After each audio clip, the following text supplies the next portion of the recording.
As I was doing chores, I heard a voice shouting from the venue. "Why isn't Emily here?" It was my father-in-law's voice. I thought I should at least greet my father-in-law and head towards the venue. Then I heard my husband and mother-in-law saying things like this to my father-in-law, giggling. "If you're talking about that dirty woman, we're making her work in the back. Don't mess with me. What do you think a wife is for?" My name is Emily. I'm a 23-year-old office worker. Currently, I'm dating a guy named Steve. Our encounter was a bit unusual. I was living by myself, and he was living in the apartment next door. One day, on my day off, I heard a sudden loud noise from next door. Did he just hit the wall? I wasn't being loud or anything. Although the TV was on, the volume was quite low. I was feeling uncomfortable, but gradually began to think someone had fallen. Worried, I pressed the doorbell of his room, but there was no response. I pressed the doorbell once more and listened carefully to a faint voice. "Who is it? Are you all right?" I called out, and after a while the door opened. The moment the door opened, a man was swaying, looking like he was about to fall. "Are you okay?" The man leaned against the door, looking dazed, and then he said, "I'm starving." "What?" "I haven't eaten anything in days." "What?" I hurried back to my place and looked for something to eat. I took the sandwich and some tea I had saved from yesterday and went back to his room. "Here, have this if you like." Are you sure? I'd be more troubled if you starved to death." "Thank you so much." Saying that, he bit into the bread and ate it up with incredible speed. He then gulped down the tea and let out a satisfied sigh. "Thank you for the meal. I really thought I was gonna die. I'll definitely pay you back for the sandwich and tea later." "No need. It's not a big deal. More importantly, why haven't you eaten anything for so long?" "Actually, after paying tuition and rent, I ran out of money all at once." "So you're a student?" "I'm a senior in college." "You don't work part-time or anything?" "Actually, the pub where I work suddenly went out of business." "What? That's terrible." "So I didn't get paid and my life became difficult all of a sudden." "Didn't you talk to your parents?" "I didn't want to worry them." "I see. But I think you should tell them. It's dangerous if you collapse from hunger like now." "You're right. I'll be careful." Right after that, his stomach growled. "Oh." I couldn't help but laugh. "You must be really hungry." "Well, it can't be helped since you haven't eaten for days." I decided to let him eat my homemade cooking. He hesitated, but I insisted, saying it'd be a problem if he collapsed from malnutrition, so I let him eat fried rice in my room. "This is delicious. It's been a while since I had such good food."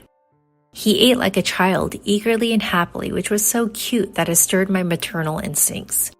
We then introduced ourselves and exchanged contact information. I told him to contact me in case of an emergency.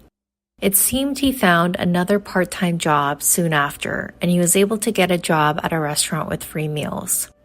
"Thanks to you, I won't starve to death." "I'm glad to hear that."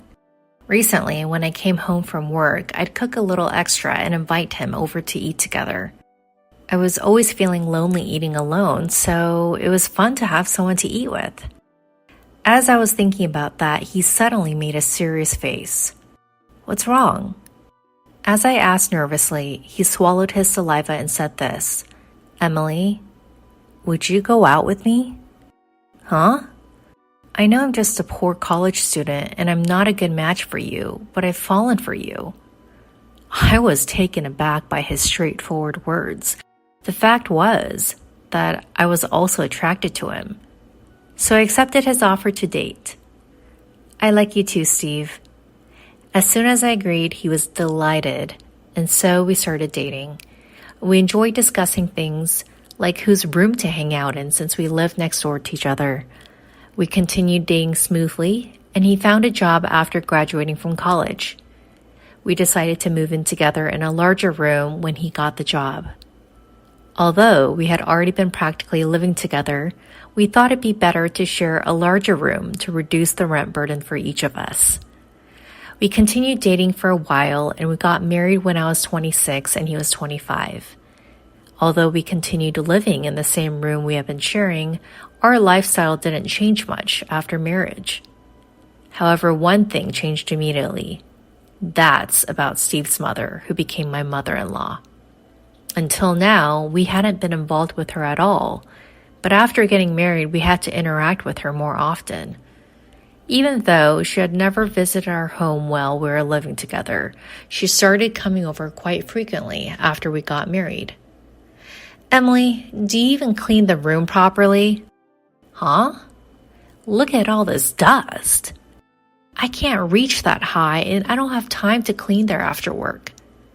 What? You're talking back to your mother-in-law? You're a cheeky wife. I just said I couldn't do what I couldn't do. You're just full of excuses. I can't believe Steve married someone like you. My mother-in-law took every opportunity to berate me. Since I left for work earlier and returned earlier than my husband, my mother-in-law would relentlessly harass me until he came home. I did housework, hoping my husband would come home soon. What are you making? Huh? I'm grilling fish. Steve won't be satisfied with that. Make a more elaborate meat dish. Mother-in-law, what are you doing? My mother-in-law threw the grilled fish I had made into the trash. I can't believe I left the daily cooking to you. From now on, I'll do it. What? If she cooks, that means she'll come every day. I don't want that at all. There's no need, mother-in-law. I'll cook properly. No, I don't trust you. I'll come and cook every day. Just then, my husband Steve came home. She immediately consulted with Steve about it. Oh, you're going to help with housework, Mom? That's great. Please do. Huh? Steve decided without even listening to my opinion. I'm looking forward to cooking with you, Emily, she said, laughing triumphantly. From then on, it was hell. She got the key from Steve and started getting into the house waiting for me to come home from work. You're late. Don't just leave everything to me because I'm cooking. Start cleaning now. She forced me to do housework even when I was exhausted from work. She insisted on it even though it wasn't that dirty. She constantly watched me, and if I took a rest, she would scold me relentlessly. So I had no choice but to clean and become even more tired. She really did come every day to cook, and she even ate dinner with us. She bad-mouthed me in front of Steve, saying I was useless. Don't make trouble for Mom. He blamed me instead of reprimanding his mother. My mother-in-law could come to our house every day because her husband was working abroad. She lived by herself, so she could come to our place frequently. She started pressuring me about having a grandchild. There's nothing better than having a child. Hurry up and have one or two. Even if you say that, it's not something we can just make happen. We have to wait for it. Really? Young people these days always have excuses. I had Steve right after I got married. Huh? It's because you're working, that's why. What? I was a housewife, so I could have children right away. What kind of logic is that? If you properly support your husband's life, you'll have more time for making children. You're too tired from work to do it. What a thing to say. That's so cruel. I don't think that has anything to do with it. Shut up. If you don't get pregnant soon, we'll find another wife. Eh? Another wife? Of course, there's no value in a woman who can't have children. I think it's questionable to say such discriminatory words these days. You really are the type to always argue back. I'll tell Steve. Mother-in-law angrily turned red in the face. I thought she was the one who always argued back. As soon as Steve came home, his mother told him what happened. Hey, Emily, did you talk back to my mom? What are you thinking?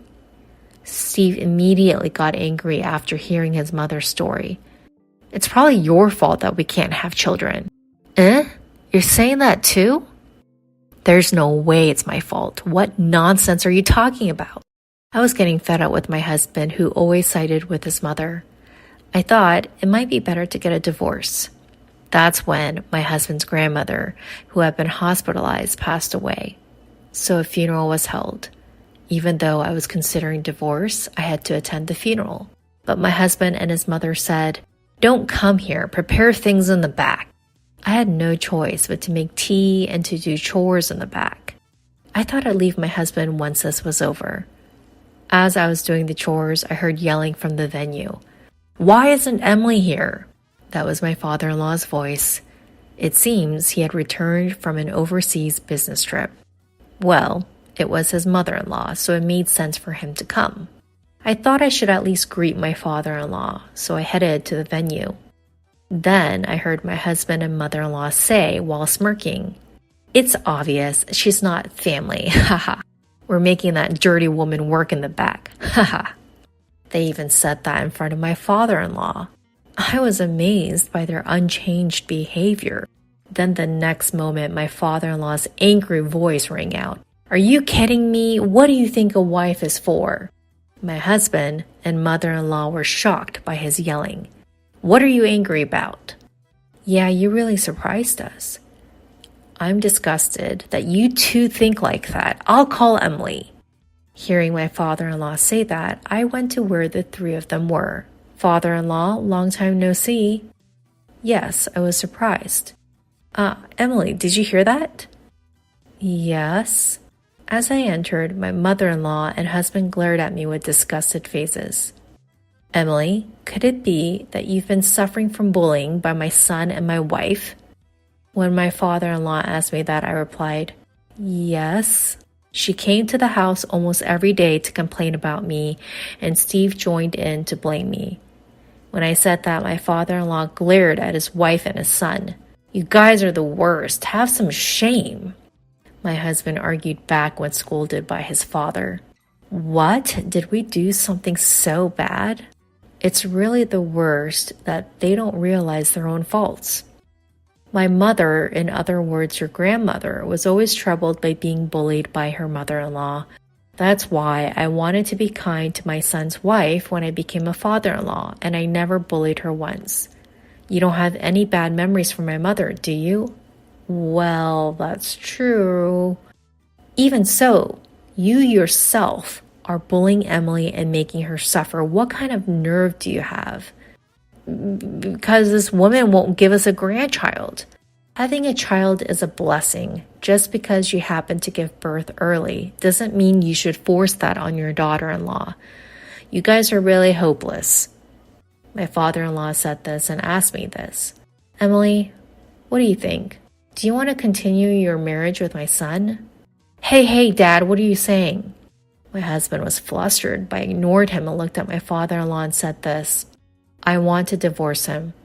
Hey, Emily, are you serious? Your mother told me that if I can't have a child, I have to find another wife. Wait a minute, Emily, what are you saying? I don't want to be with a mother-in-law who says such things, and I'm fed up with a husband who joins in the blame without defending me. So I'll divorce my husband no matter what. When I said that, my father-in-law said, I think that's a good idea.